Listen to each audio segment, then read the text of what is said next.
ये जो सदगुरु कबीर साहब कहते हैं कि मैं मिटी मुक्ता भया पाया अगम निवास, ये है क्या? जब मैं था तब हरि नहीं, अब हरि है मैं नाही, प्रेम गली अति शांकरी तामे दो न समाही, ये है क्या?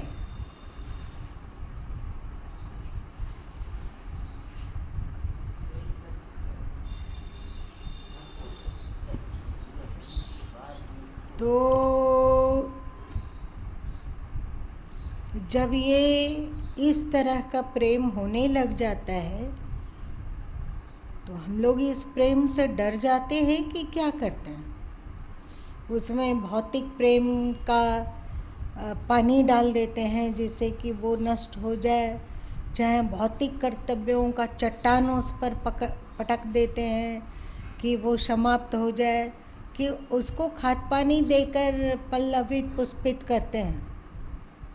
ठीक से सोचिए, सोच के बोलो दीपक।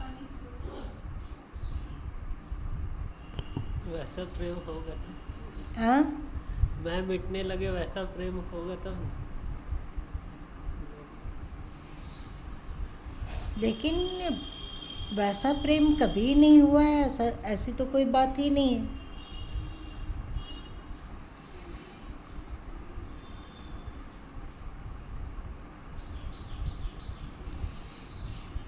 बाधक हो जा रहा है जो चट्टान है माया मोह का, केवल उस रास्ते चलने का पग बढ़ जाए, बढ़ रहा हो,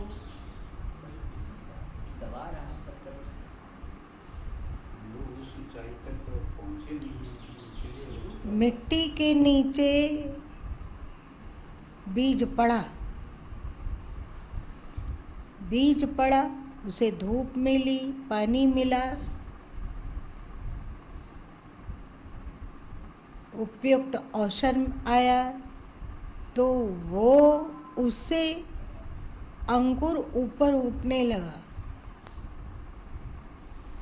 अब बीज हिरण्यकशिपु बनकर उस अंकुर को मिटा देना चाहेगा कि पनकने देगा? ठीक से देखिए, क्योंकि यदि वो अंकुर ऊपर चला गया और बड़ा हुआ तो बीज टूट जाएगा, बीज का नाश हो जाएगा, बीज मर जाएगा, है ना? बीज के मरे बिना क्या अंकुर बड़ा हो सकता है?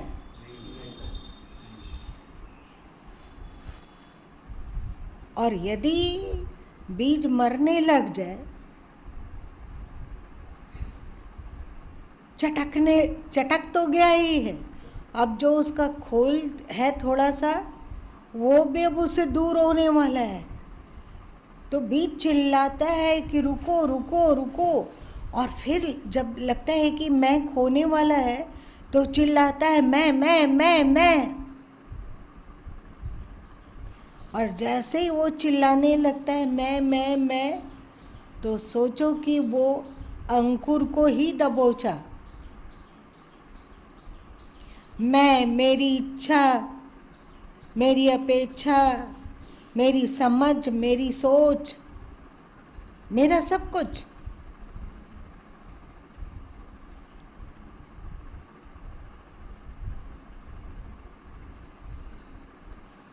कोई भी मनुष्य हो, यदि वो सत्संग सुना है, एक बार सुने, 2 बार सुने, तो सुनने के समय उसका अंतस प्रेम और भक्ति से लबालब भरा।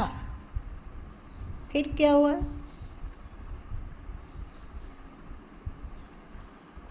प्रेम का अंकुर उगा, एकदम पक्का होगा, और फिर भौतिक सोच, भौतिक ये वो, देह का मैं आ गया, और वो फिर जहाँ का तहाँ दफन हो गया। फिर अंकुर और फिर बीज और बीज का मैं। सही या गलत?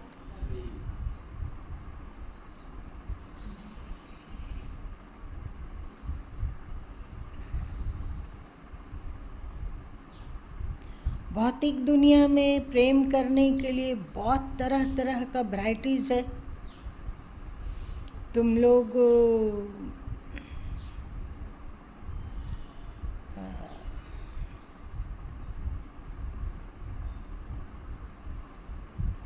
अनेकता चाहता है। अगर व्यक्ति को तीनों समय चावल दाल मिलने लग जाए तो उबेगा कि नहीं? उब जाएगा ना। तो यहाँ पर एक परमात्मा और एक हम, इतने ही है और तो कोई है ही नहीं, तो उब होता होगा। तो लगता है बाहर संसार में क्या क्या है। बच्चे हैं, बच्चों के बच्चे हैं, एक पति है, एक पत्नी है, एक सास ससुर है, एक माँ बाप है, एक भाई बहन है। और देखने लायक संसार में बहुत कुछ है, सुनने लायक संसार में बहुत कुछ है, चखने लायक संसार में बहुत कुछ है, छूने लायक संसार में बहुत कुछ है। ये बहुत का आकर्षण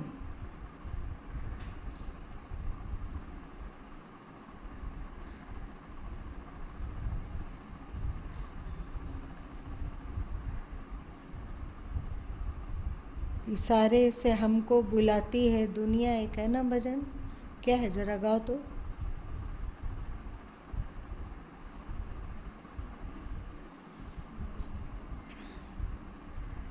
हे गुरुवर तू जो देना सहारा, कहीं छूट जाए ना दामन तुम्हारा। हे गुरुवर तू जो देना सहारा, कहीं छूट जाए ना दामन तुम्हारा। हे गुरुवर तू जो तेरी राहों से हटाती है दुनिया। यहाँ जानने के लिए बहुत कुछ है, देखने के लिए बहुत कुछ है। ऐसा प्रेम का हो जाना कि अब बाहरी दुनिया की कोई स्पृहा नहीं रही, न देखने की, न सुनने की, न जानने की, न छूने की, न चखने की, न पाने की, कुछ भी नहीं। ऐसा क्या हम लोगों का मन होने देना चाहेगा? क्योंकि ऐसा होगा तो मन ही मर जाएगा, मरेगा ना। मन की इच्छाएं, मन की अपेक्षाएं सब खत्म। तो मन रंग बिरंगी चाल चलता है। और ये अंकुरित होते हुए भक्त प्रहलाद को, मतलब अंकुरित होती हुई भक्ति को हर संभव प्रयत्न करता है कि मिटा दिया जाए। हिरण्यकशिपु यही न किए थे, तो कहाँ हिरण्यकशिपु को ढूंढोगे? देखो हम लोग के भीतर हमारा मन ही तो हिरण्यकशिपु है। ऐसा नहीं है कि भक्ति का अंकुर हम लोगों के भीतर नहीं उठता है, नहीं पल्लवित होना चाहता है, ऐसी बात नहीं है। हम लोग कल शाम संध्या के समय लगने लगा ना कि एकदम भक्ति की नदी में डूब गए। हाँ, तो अंकुर आया, प्रेम और भक्ति का उद्रेक हुआ, लेकिन ये मन को सुहाता नहीं है।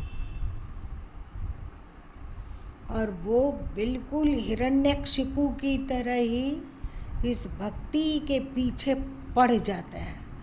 तरह तरह का लालच प्रस्तुत करता है, तरह तरह से बहिर्मुखी कर देना चाहता है, तरह तरह से भौतिक जगत में बांध लेना चाहता है, कौन सा रूप धारण नहीं करता है ये मन। और मन को इतनी क्षमता मिली हुई है, इतना वो पावरफुल है कि उसमें जो सोच उत्पन्न होता है वो प्रकृति में घटित होने की संभावना बहुत अधिक है।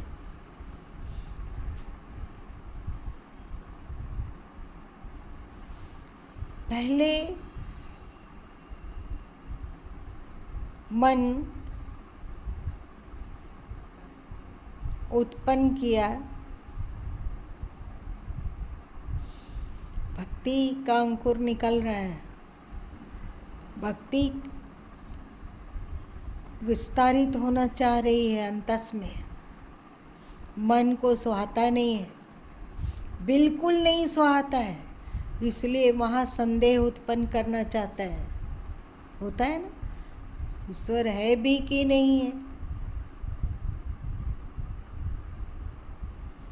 अरे भाई, तेरे पास यदि आँख है तो ईश्वर है, और यदि तेरे पास देखने की क्षमता नहीं है तो ईश्वर नहीं है ना। हम लोगों की आँखों में है। आप यदि भक्ति का काजल लगा लो तो उसे देख पा जाओगे। यदि आप भक्ति पर संदेह करते हो और भक्ति को दबोच कर मिटा देना चाहते हो तो तेरे लिए ईश्वर कहीं नहीं होगा, क्योंकि मन देखने ही नहीं देगा। है तो वो ही। एक बार तो हद हो गई, मुल्ला नसरुद्दीन कहीं भागा चला जा रहा था अपने गधा पर बैठकर। दुकानदारों ने पूछा कि किधर भाग रहे हो? तो मुल्ला बोला, अभी मत बोलो, अभी मत टोको, अभी बिल्कुल समय नहीं है, बिल्कुल समय नहीं है, हमें जाने दो, आऊँगा तब बताऊँगा। और फिर गधा को दौड़ाया और भागता चला गया। 2.5 3 घंटा 4 घंटा बीत जाने के बाद पसीना से लथपथ लथपथ लौट रहा था। तो दुकानदार पूछा कि कहाँ भागे जा रहे थे, और ये पसीने से लथपथ होकर कहाँ से आ रहे हो, क्या करने गए थे? तो मुल्ला बोला कि मैं अपने गधे को खोजने जा रहा था।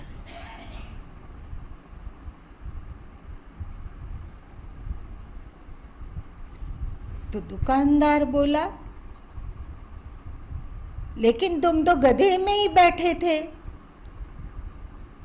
तो मुल्ला कहा, तुमने हमें बताया क्यों नहीं?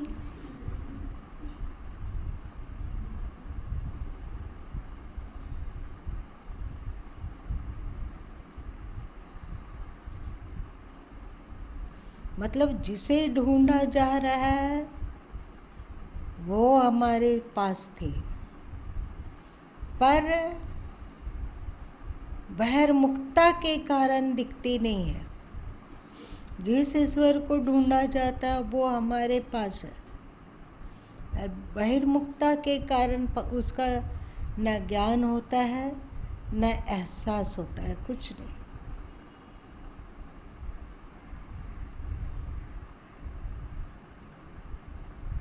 और जब थोड़ा थोड़ा एहसास होता है, जब थोड़ा थोड़ा भक्ति जगती है, और उस भक्ति में हम लोग विभोर होने लग जाते हैं,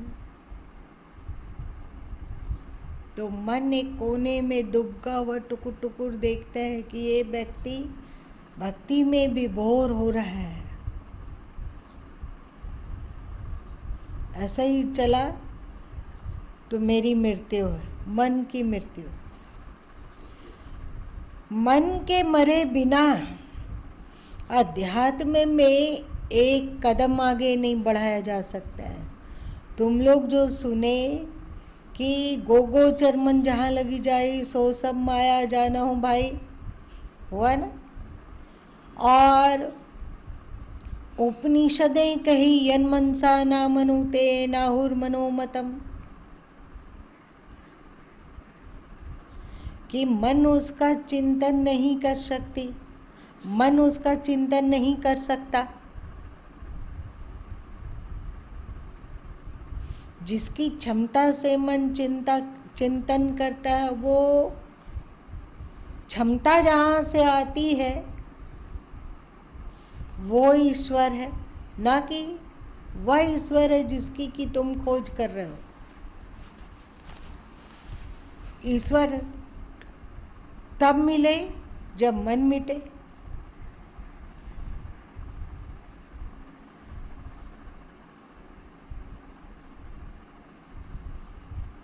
भक्ति जागी, बहुत जागी।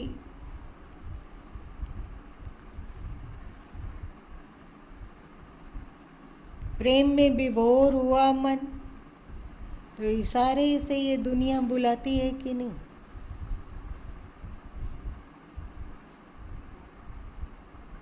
ठीक से बताओ। इशारे से दुनिया का बुलाना मतलब क्या हुआ? कुछ आकर्षण, कुछ भी।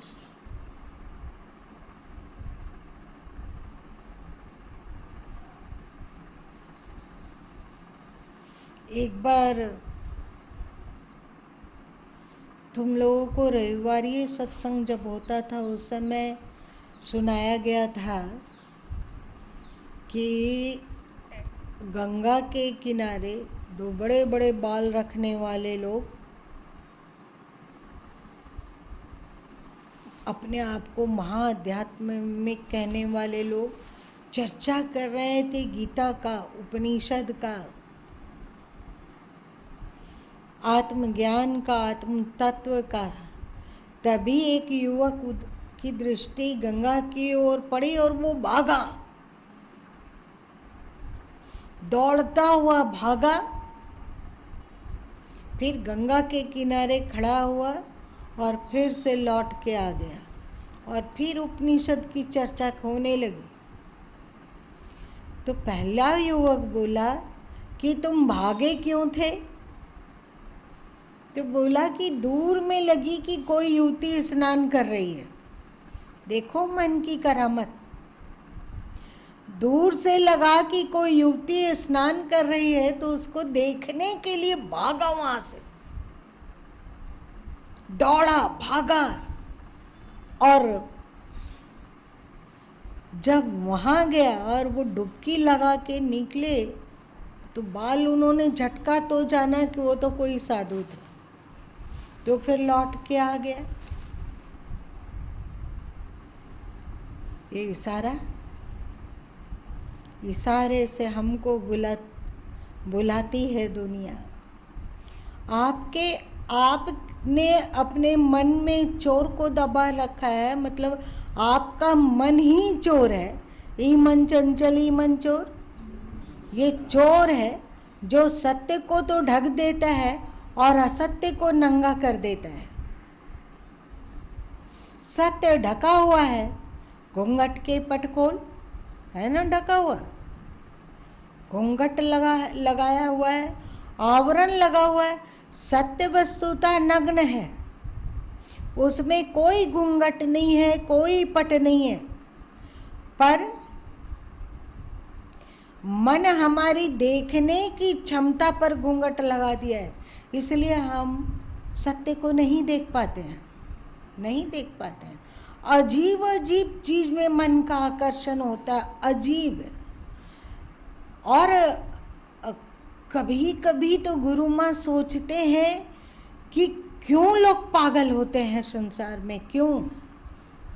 और आश्चर्य है कि जिन मलमूत्र के गड्ढों को आदमी, मनुष्य सबसे अधिक अपवित्र समझता है, उन गड्ढों के भोग में इतना पागल दुनिया। आश्चर्य नहीं है क्या?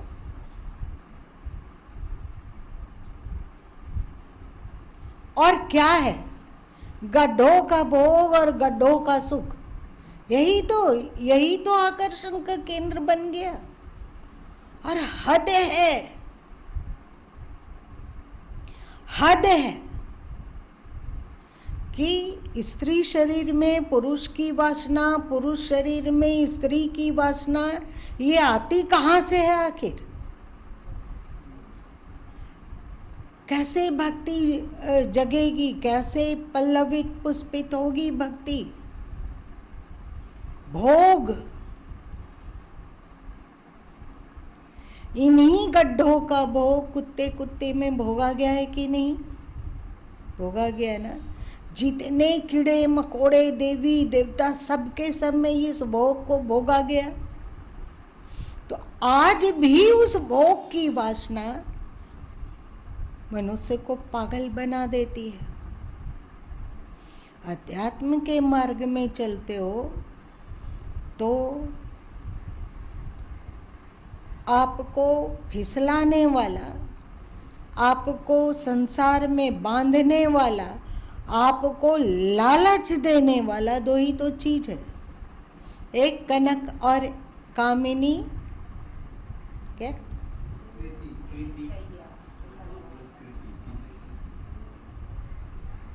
एक कनक और कामिनी, दो लांबी तलवार, यही एक कनक और एक कामिनी। बढ़िया से देखो तो इसके सिवा और क्या है? लड़कियां लाख कहती हो कि समता है, हम समता में जाना मानते हैं, स्त्री को भी उतना ही अधिकार है जितना पुरुषों को अधिकार है, सब ठीक है सब कुछ, पर उसके पहनावे को देखकर तुम लोग समझोगे कि ये समता का नहीं। वो समता इसलिए चाह रही है कि अपने अंगों को खोल के लोगों को दिखाया जाए। क्यों? क्योंकि लोग उस पर उसकी ओर आकर्षित हो। और शरीर को खोल कर दिखाने का इतना होड़ है, ये कौन करवा रहा है? उससे मन। और समझ में नहीं आता है, ये स्त्री लोगों का करतूती नहीं समझ में आता है गुरु माँ को, और पुरुष लोगों का ये कर्म नहीं समझ में आता है कि वे भंवरे की तरह उसके आगे पीछे क्यों मंडराते हैं।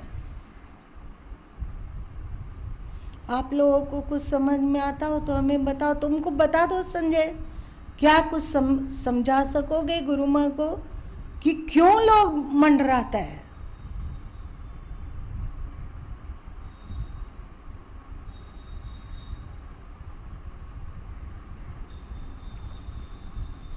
इतना इतना इतना इतना आकर्षण क्यों? क्या है? क्यों इतना आकर्षण? सब आप लोग का दोष है।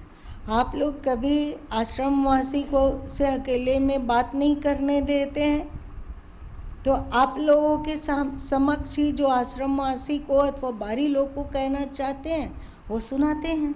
सुनो, डंडे की चोट पड़ेगी तो हाँ हो करोगे तो गुरु माँ क्या करेंगे? चोट खाने के लिए ही तो आप लोग यहाँ आते हो, और क्या काय वास्ते आते हो? क्यों मरते हो? क्यों बढ़ाते हो? क्यों? आखिर क्यों? क्या मिलने वाला है? तुलसीदास जी भी बोले, क्षण सुख लागी दुख न कहे तेई सम को खोटी। क्षण मात्र के सुख के लिए करोड़ों दुखों को स्वीकार कर लिया। क्षण मात्र का सुख, क्षण मात्र का स्त्री को पुरुष जन्य सुख और पुरुष को स्त्री जन्य सुख कितना देर तक का रहता है? क्षण मात्र कि 4, 6, 8, 10 घंटा। उसके कारण विवाह करो, बच्चे पैदा करो, फिर उसको पालो, उसको पोसो, उसको पढ़ाओ, उसको लिखाओ, उसका विवाह शादी कर दो। यदि बच्चा में से कोई कहता हो कि हम नहीं विवाह करना चाहते हो, तो फिर वो मुहर्रम में जैसे निकलता है, हाय हाय हाय हाय हाय हाय।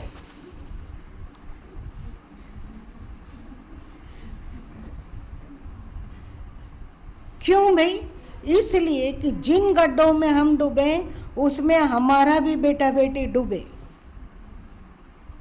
यही कि और कुछ रहता होगा। क्षण मात्र के सुख के लिए इतना बोझ को जीवन में ले लेना और उसमें पगलाते रहना, मरते दम तक ये मेरा पोता है, ये मेरी पोती है, ये मेरा नाती है, ये मेरी नतनी है, ये मेरा दामाद है, ये हमारी बहू है। मरो।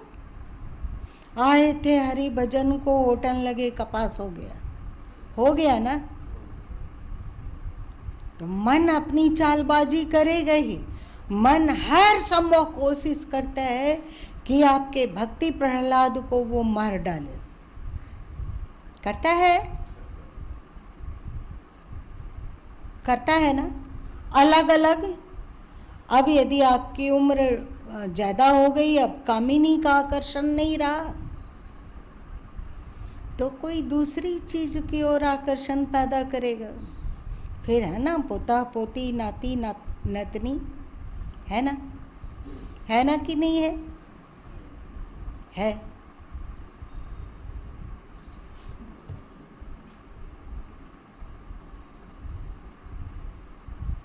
नहीं बोलते हैं, चुप रहेंगे, और बोलेंगे तो और इसी तरह की बात निकलेगी, इसलिए चुप होते हैं। प्रहलाद को जीने दो अपने भीतर, मन को मत मारने दो, प्रहलाद को बचा लो उसे। बाहर होलिका दहन से कुछ नहीं होगा, अपने मन का होलिका दहन करो, बचा लो प्रहलाद को। कोई है जो बचा लो? कोई बचाओगे अपने भीतर के प्रहलाद को? सारी दुनिया और मन मिलकर आपके भीतर के प्रहलाद को गला दबोचती है, गला टिपने आती है। बचा लो उसे, अकाल मृत्यु मत मरने दो। आप लोग के भीतर प्रहलाद का जन्म है या नहीं है? बोलो, है ना?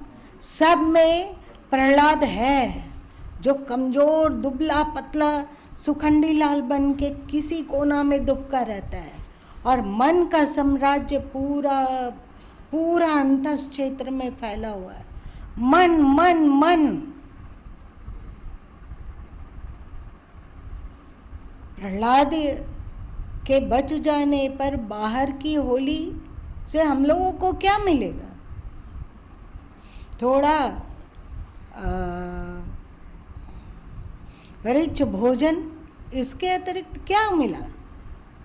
असली होली तब है जब तुम अपने भीतर के प्रहलाद को बचा सको और हिरण्यकशिपु की मृत्यु का कारण बनो। मन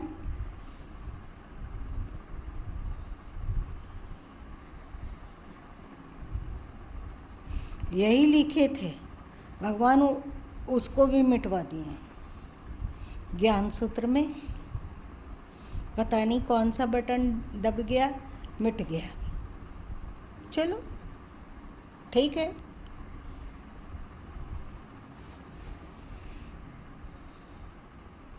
एक कोई लोग कहते हैं ना, ये या आग या वो आग है जो बुझाए नहीं बुझती, पत्थर से दबाए नहीं दबती, और जो पानी से बुझाए नहीं बुझती, पत्थर से दबाए नहीं दबती, ये वो आग है।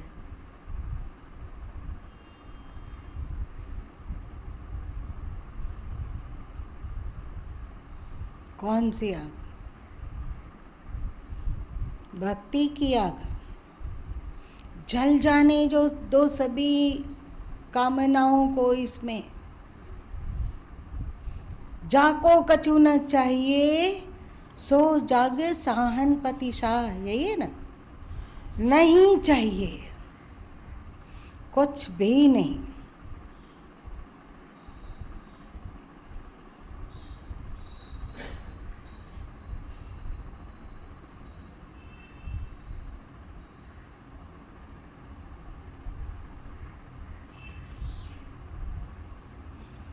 अध्यात्म कोई उदासी नहीं है, प्रत्युत अध्यात्म उल्लास है।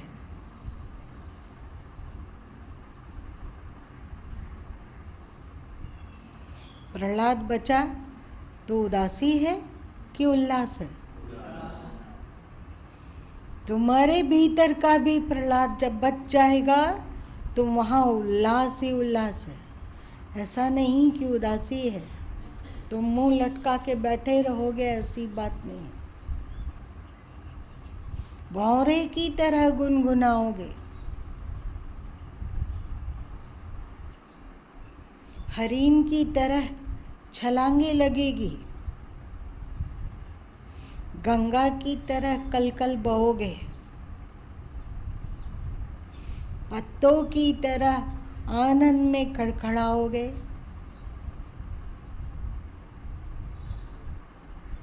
कब? जब अपने भीतर के प्रहलाद को बचा लो।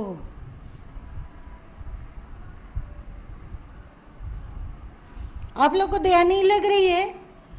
प्रहलाद पर दया लग रही है कि नहीं लग रही है?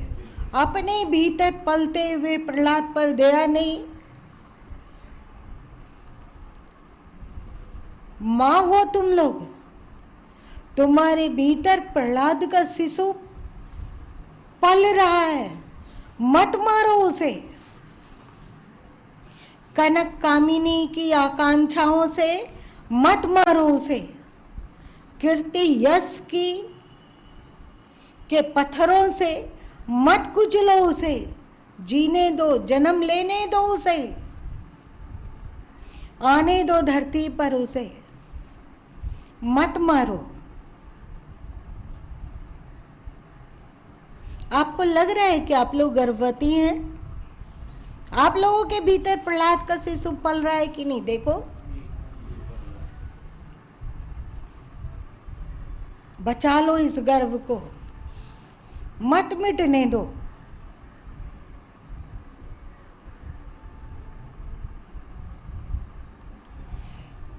मां बनकर प्रहलाद का जन्म दो,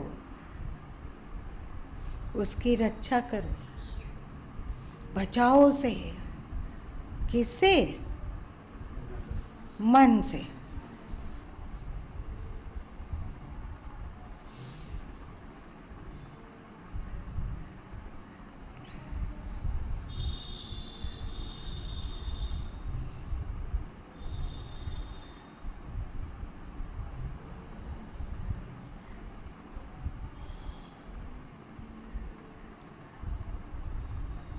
क्या होगा? सिल्टा के पानी, नदिया के पानी नदिया में जो, या क्या क्या होगा?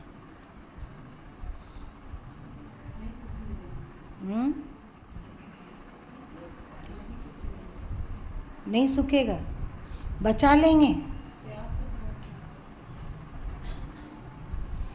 प्रयास नहीं, संकल्प और शपथ, बचा के रहेंगे।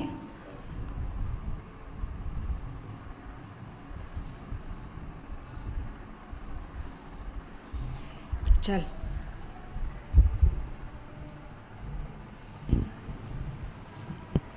ऐसा जीवन जियो, ऐसा जीवन जियो कि यही जन्म में हम तुम मिले होने वाली स्थिति आ जाए।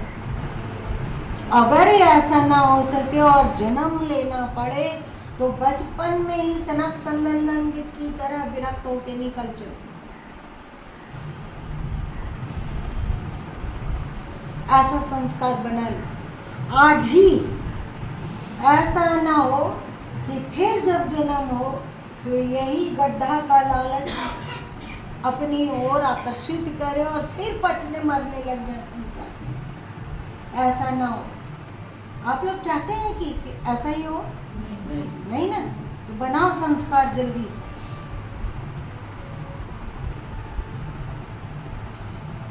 मिठाई पूड़ी खाएं या पत्ता कंदमूल फल, चलेगा, जैसे भी हो, पर विरक्ति का परचम ही हमारे जीवन में लहराएगा। विरक्ति का परचम अपने ही मन पर विजय हासिल करो, और जो हम लोगों के जीवन से मन का परचम लहरा रहा है उसके स्थान पर विरक्ति का परचम लहराए, भक्ति का परचम लहराए। मन के परचम को उखाड़ फेंको। हुआ होगा कभी देश आजाद, पर अभी हम लोग आजाद नहीं हैं। अभी हमारे जीवन पर, जीवन हमारा और मन का परचम अशोभनीय है कि नहीं ये गुलामी? फेंको इस मन के परचम को, लहरा दो अपना परचम आजादी का। किससे आजादी? मन से। फिर आपका जीवन सुवासित होगा, सुंदर होगा, सौम्य होगा और बड़ा ही तृप्तिकर होगा। फिर पांव पसारी सोए गया सहज मुक्त हो जाए, है ना बीजक में। फिर चैन मिल जाएगा, फिर आराम ही आराम है। पर जब तक गुलामी है तब तक कहीं आराम नहीं। ये मन आपको ईश्वर का गुलाम बनने से रोकता है। ये मन आपको गुरु का गुलाम बनने से रोकता है। क्यों रोकता है? जिससे वो अपना गुलाम आपको बनाए रख सके, है?